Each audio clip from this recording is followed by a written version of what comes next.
Hello viewers, welcome to my YouTube channel care education purpose. তোমরা সবাই কেমন আছো? আশা করি ভালো আছো। আজকে আমি তোমাদের সাথে আলোচনা করতে চলেছি সামার প্রজেক্ট 2025-এর একটি প্রকল্পের টপিক, সেটা হচ্ছে রবীন্দ্রনাথ ঠাকুর। রবীন্দ্রনাথ ঠাকুর সম্পর্কে যা জানো লেখো। তো এই টপিকটার উপর আমি তোমাদের সাথে আজকে আলোচনা করব। তো চলো ভিডিওটা শুরু করা যাক। প্রথমে দেখো, তোমরা প্রকল্পের নাম লিখবে, তারপরে চিত্র বলে রবীন্দ্রনাথ ঠাকুরের একটি চিত্র তোমরা প্রথমে দিয়ে দেবে, তারপর তার সম্পর্কে লিখতে শুরু করবে।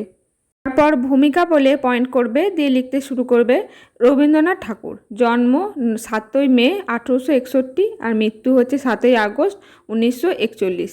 রবীন্দ্রনাথ ছিলেন একজন বাঙালি কবি, ঔপন্যাসিক, সঙ্গীতশ্রেষ্ঠা, নাট্যকার, চিত্রকর, ছোট গল্পকার, প্রাবন্ধিক, অভিনেতা, কণ্ঠশিল্পী ও দার্শনিক। তাকে বাংলা ভাষার সর্বশ্রেষ্ঠ সাহিত্যিক মনে করা হয়। তিনি ছিলেন ভারতীয় সংস্কৃতি ও শিল্পের একজন গুরুত্বপূর্ণ সংস্কারক এবং ভারতীয় সাহিত্যকে আন্তর্জাতিক খ্যাতি এনে দিয়েছিলেন।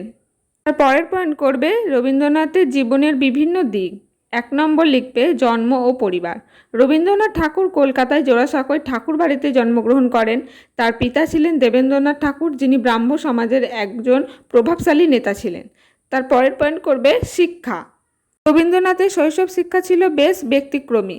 তিনি নিয়মিত স্কুলে যাননি, বরং বাড়িতে শিক্ষক ও পরিবারের তত্ত্বাবধানে পড়াশোনা করেন। পরে তিনি আইন পড়তে লন্ডনে যান, কিন্তু পরে সেই পড়াশোনা ছেড়ে দেন। পরে লিখবে সাহিত্যকর্ম। তারপরে লিখতে শুরু করবে রবীন্দ্রনাথের সাহিত্যকর্মে শুরুটা ছিল কবিতা ও ছোট গল্প দিয়ে। পরে তিনি উপন্যাস, নাটক, প্রবন্ধ, গান এবং বিভিন্ন বিষয়ে রচনা করেন। তার গীতাঞ্জলি কাব্যগ্রন্থটি সাহিত্যে নোবেল পুরস্কার লাভ করে, যা তাকে বিশ্বজুড়ে পরিচিত করে। তারপরের পয়েন্ট করবে সঙ্গীত। রবীন্দ্রনাথের সঙ্গীতের প্রতি গভীর আগ্রহ ছিল। তিনি অসংখ্য গান রচনা করেছেন, যা বাংলা গানের জগতে এক বিশেষ স্থান অধিকার করে আছে। পরের পয়েন্ট করবে দর্শন ও শিক্ষা, দিয়ে লিখতে শুরু করবে রবীন্দ্রনাথের দর্শনের প্রতিও গভীর আগ্রহ ছিল। তিনি শিক্ষা ও সমাজের উন্নয়নে বিশ্বাসী ছিলেন। তিনি শান্তিনিকেতন নামে একটি শিক্ষা প্রতিষ্ঠান প্রতিষ্ঠা করেন, যা আজও শিক্ষাক্ষেত্রে একটি গুরুত্বপূর্ণ ভূমিকা পালন করে। এখানে তোমরা দেখবে শান্তিনিকেতন কিন্তু তার সবথেকে গুরুত্বপূর্ণ একটি কর্মসূচি, যেটা তিনি গ্রহণ করেছিলেন, যা প্রতিষ্ঠার ফলে পুরো দেশ জুড়ে একটা খ্যাতি অর্জন করেছিল। পরে লিখবে অন্যান্য অবদান। রবীন্দ্রনাথ ছিলেন একজন শিল্পী, অভিনেতা এবং বিভিন্ন সামাজিক কাজের সাথে জড়িত। তিনি ভারতীয় সংস্কৃতি এবং ঐতিহ্যকে বিশ্বের কাছে তুলে ধরেন। তারপরে পয়েন্ট করবে মৃত্যু। রবীন্দ্রনাথ ঠাকুর 1941 সালে কলকাতার শেষ নিঃশ্বাস ত্যাগ করেন।